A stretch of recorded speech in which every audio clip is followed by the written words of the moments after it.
Welcome back, folks. Today I have a special episode for you. You may have seen a video where some idiot turned $100 to $100,000 and think, I could probably do that too, but you've never played in a casino before. This video is for you. Let's get straight into it. So, we're gonna head down to the casino to play some 1-2. If your casino doesn't offer 1-2, then just play 1-3. Just keep it low. What are you gonna need for this? You're gonna need cash. I would recommend at least $200 for the 1-2 or $300 for the 1-3. This allows you to buy in for 100 big blinds. It's gonna give you some decent play. I would recommend bringing 2 buy-ins, but in the most likely event where you come home with $0, think about how bad losing $400 is gonna feel compared to 200. If it's a bit too much, then maybe just play 2 sessions, do 200 here, and then wait a little bit, maybe next week play another. But for us, we're gonna grab our trusty banknotes, $400. Next thing you need to do is call the poker room. Google your poker room, find their phone number, give them a call, say, hey, Buffalo Sam, chuck me on 1-2, please. If you show up in about an hour, it'll save you a little bit of time, and then you won't wait too long to get on the tables. But that is it. Let's head on down to the car. I'll give you some tips to play. Hey folks, before we get in there, I'm going to give you a few tips to play at the table. Tip number 1, just be patient. You don't have to play too many hands. Live poker is incredibly slow and incredibly boring. But just sit there, relax, and don't worry that people are going to notice that you aren't playing too many hands or anything like that. Don't worry about giving off any tells either. No one knows what's going on. It's 1-2. Your hands can be shaking. No one's going to know what's going on. Even, you look at the old man who sits in the corner, only plays aces, and when he does, he just open raises to $50. You know, half his stack is in there. That man gets action every single time. You will get action too. Don't worry about it. Tip number 2. Just announce all of your actions. It'll make it a lot easier on yourself. There won't be any mistakes. If you want to bet, just say bet 25 or just say $25 or raise 75, something like that, just so there's no confusion about you accidentally calling, accidentally raising too much, anything like that. You don't need to announce fold though, just return the cards to the dealer. And finally, tip number 3. If another player is talking to you while you are in the hand, asking about your hand, something like that, just ignore them. Just look down at the table. You don't have to do much.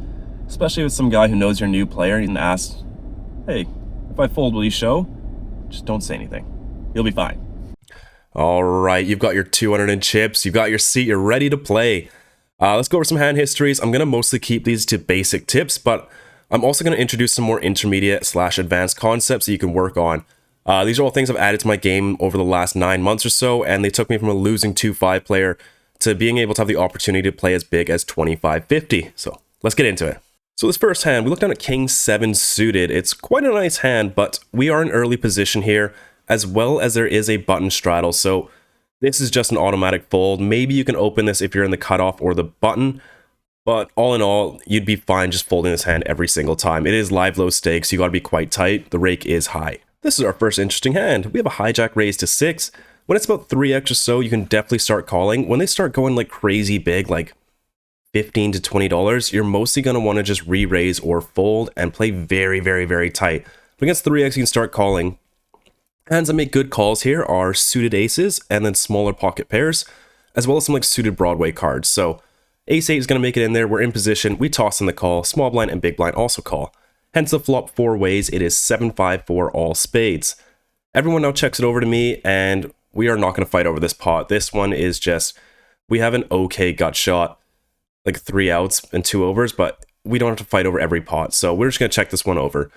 Turn is even worse. It's the 9 of spades. Small blind now bets out 10, and we're happy to just fold this and move on to the next hand. Okay, we have low jack who has limped, and it folds around to us in the small blind with King 9 suited.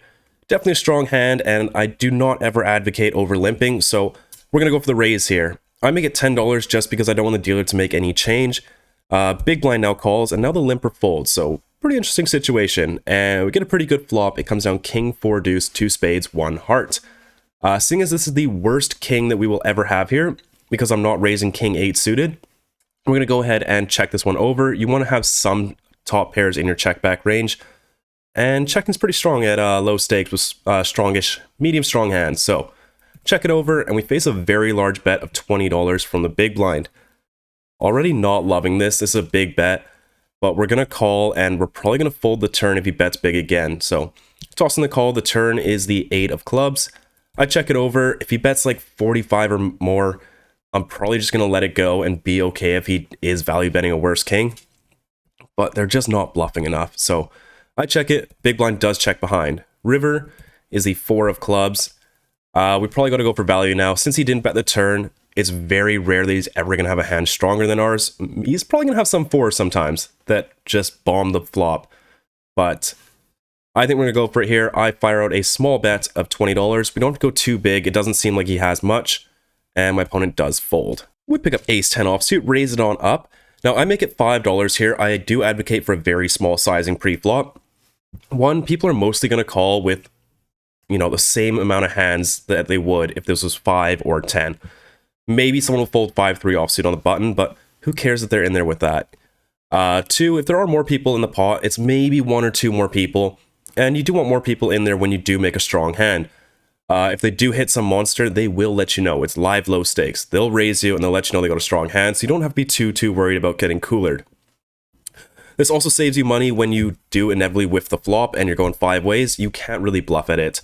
And if you do get re-raised pre-flop, you can just fold and it only costs you $5. So I always advocate small size, but I make it $5 and we get a button and a big blind call. We're going 3 ways to this flop of 10-10-4 with 2 hearts. Dream flop here. Big blind now checks it over, and now it's on us. With these paired boards, if you do hit trips, just always bet them. Never, ever slow play these. You don't have enough of the board locked up. And they still have a ton of pocket pairs, overcards, flush draws, and pair of 4s that can call you. So if you flop trips, just bet it. Just raise it. Just try and get the money in. I bet up $5. Unfortunately, both my opponents do find a fold. All right, we pick up a really good hand this time. Ace-King off. We raise it on up to $5. Always the same size, whether you have a very strong hand or a very weak hand. Don't ever change it. Folds round to the cutoff, and now re-raises to 15. This is alarming already. And now it folds round, and the small blind re-raises up to $45. That is a cold 4 bet at live 1-2. Big blind folds. Don't even think about this. Just grab your cards, straight into the muck. Best case scenario here, you're up against ace, king, and queens, and even then you're a dog. You've only put in a single raise. You are definitely dead here. Even pocket queens, I would just chuck this straight to the muck and not even think about it. Just move on to the next hand. Pocket kings is where I think you'd actually have a real decision, and I don't think it really matters which one you go with. Either stick it in or fold. I don't think it matters too much at live low stakes. But yeah, ace, king, get out of there. We pick up king, queen off here, raise on up to $5. We get 1 caller from the cutoff, folds round, and now we get a re-raise up to 25 from the button. Sometimes I would consider re-raising here, but we are here to play solid, boring poker. Chuck those cards straight into the muck. So hijack is raised up to $10. We look down at queen, jack suited in the small blind. Main play here is to re-raise, but if we do re-raise, the stack depths are quite small given how big his raise size is. His re-raise would just be all in, and we'd have to fold a hand like queen jack suited, which kind of sucks. Calling also sucks. I think folding is also totally fine, but we're going to call here. Big blind also comes along. Hence the flop, it is 8-4-3, 2 clubs, 1 diamond, so we don't have too much going on. I'm not going to lead here, definitely not, so check it on over. Big blind checks and hijack checks behind. Turn is the deuce of clubs. We just don't have enough here to fight for this pot, so we're just going to check it on over again. Action checks through. River is the 10 of spades. Checking on over once again. I'm not going to fight over this pot. Someone is probably river to 10. Big blind checks and hijack checks behind. And showdown. Hijack had jack 10 offsuit, so we do kind of like a re-raise here. And make a mental note, this player did raise to 5x with a hand like jack 10 offsuit. And now you can start re-raising him quite liberally. Alright, so we're in early position and we have 7-6 suited. Not a particularly strong hand, but it's one of the better suited connectors. In live low stakes, you can actually get away with raising quite wide under the gun just because you're not going to get re-raised too often. So I would go even lower than this, but 7-6 suited seems like a pretty good cutoff point. I raise it up to $5. We get a caller from under the gun, as well as a button and the big blind. Going 4 ways to this flop, it is 9-7-4 rainbow. Big blind now checks it over to me. We have middle pair here, and we're multi-way and out of position. All these factors make us want to check a lot, as well as this not being a great flop for under the gun range, as all the cards are 10 or below. So, given all that, we're going to check it on over. Under the gun fires out a pretty big bet of 15. Button calls, big blind folds. And now you might be thinking we should call here, but we're looking at an under the gun +2 range that just bet almost pot and a button call. Are we ever good here with our 7? No. And we're going to call with our try and get 2 pair of trips. Our trips might not be good. We might be up against a set already or anything like that. I hate call here. in a deep stack game, I would be looking to turn this hand into a bluff here and probably re-raise, but over here, just let it go and move on to the next hand. Okay, we've got a cutoff raise to 6. We look down at 10-9 suited on the button. Could re-raise, could call. Let's just play solid for now and toss in the call, play in position, small blind and big blind get out the way. Heads up to a flop of king 8-4, 1 diamond. So we have some backdoor straights, backdoor flush draws. But cutoff now bets out for $10. Now, one leak that all live players have is that they c-bet way too frequently. If you're in position heads up and you do have some backdoors like this, I would float very liberally, and when they check turn, I will almost always bet. So I'm going to toss in the call here. Turn is the 5 of hearts, giving us absolutely nothing. Cutoff now checks it over, and it's now just time to steal. So I'm going to fire a bet of $25, and my opponent does make the fold. Floating is very, very, very strong, but don't get too fancy with it. You know, float the flop if you do have some backdoors and some hope, and then try to steal away with 1 bet on the turn. If they do put up some resistance, I would most likely just give up there. We look down at ace-6 of spades and the low jack, raise it up to $5, and we go pretty multi-ways this flop. We're going 5 ways here. But it's a good one. It's ace-ace-10 with 2 diamonds. So we flop trips, but it's pretty weak, and an ace is the most likely card an opponent's going to have. So when it does check to me, I'm going to play this one a little bit cautiously and check this back. I'm not too worried about diamonds coming in because even if I do bet, a diamond draw is going to come along anyways, and I'm never overbetting this flop just to price out diamond draws because the only hands I'm going to call are ace-10, better aces, and we're just going to get stacked. So checking's nice, see where we're at. Cutoff now fires out an overbet all in of $51, and now we get to see what everyone else does. Button folds, small blind folds, big blind fold, now it's back on us. Yes, this is a big bet, but we got trip aces, so we toss it in, hope for the best. Turn is the jack of hearts, river, 10 of clubs, so now we make pretty much the nuts. I show, and my opponent has queen 10, so we are going to pick up that pretty nice pot there. We are in the cutoff, we raise king, queen offsuit up to $5. Button calls and big blind calls, and we go 3 ways to a flop of king, jack, 6, 2 spades, 1 club. Big blind now checks it over. This is a pretty wet and coordinated board, and I don't think betting big here is a big problem, but I always go 1/3 on the flop multi-way. It just makes it so no one really knows what I have on the flop, and the difference in a big size versus small size is really not that much. So I'm going to fire up for $5 here, and unfortunately get 2 folds. Hey, we've got aces. So we raise it on up, always $5, and we get a caller from the button as well as the big blinds. Going 3 ways to this flop, which comes down ace-6-6. It's nice that we have it so locked up that we're definitely going to win this pot, but at the same time, it's going to be very, very, very tough for us to get paid on this board. Big blind checks, and this is the one situation where I would try and trap. I don't think you're ever going to stack someone here. I mean, if they have a 6, you're probably going to stack them anyways, so it doesn't really matter. And if they have a hand like 7s or 8s, you want to give them a chance to maybe bet themselves. So I'm going to check this one over, and button checks behind. Turn is the 3 of spades, so there are 2 flush draws now. Big blind checks, we're going to start betting here, so fired a small bet of 5, button calls, and big blind folds. River is the 3 of clubs. Not a whole lot going on here. Let's see if we can get a small bluff out of him if he does have a hand like jack 10 or king queen, something like that. So I check it on over. But my opponent checks it back, says he's playing the board, so our aces can beat the board. Okay, so in this hand, the button straddle is live, and I look down ace jack off in early position. This is probably just a fold, but I want to play it. So I open things up to 15. This is also a little bit too big. I think a min raise is better just because the straddle really cuts down on the effective stack, and 3x is just too big. So this should be $10. You want to raise smaller, not bigger when the straddle is on. Since I was raising 2.5x, it doesn't make sense to go bigger when the straddle's on. So anyways, $15. Player to my left calls, and so does the button straddle. Going 3 ways to this flop of ace, king, 5, 2 spades. Gonna start with a small bet here. I fire out for 15. Only the player to my left makes the call. Hence the turn, it is the 6 of diamonds. Look over my opponent's stack. He's got about the same size of the pot, so you can just go all in here, but I really, really, really just want to milk him, see if he'll continue with a king or maybe a weaker ace. So I fired a very small bet of $20, setting up for a very small river shove, but unfortunately my opponent does make the fold. Okay, in this next hand, hijack is limped, and we look down at king jack offsuit in the cutoff.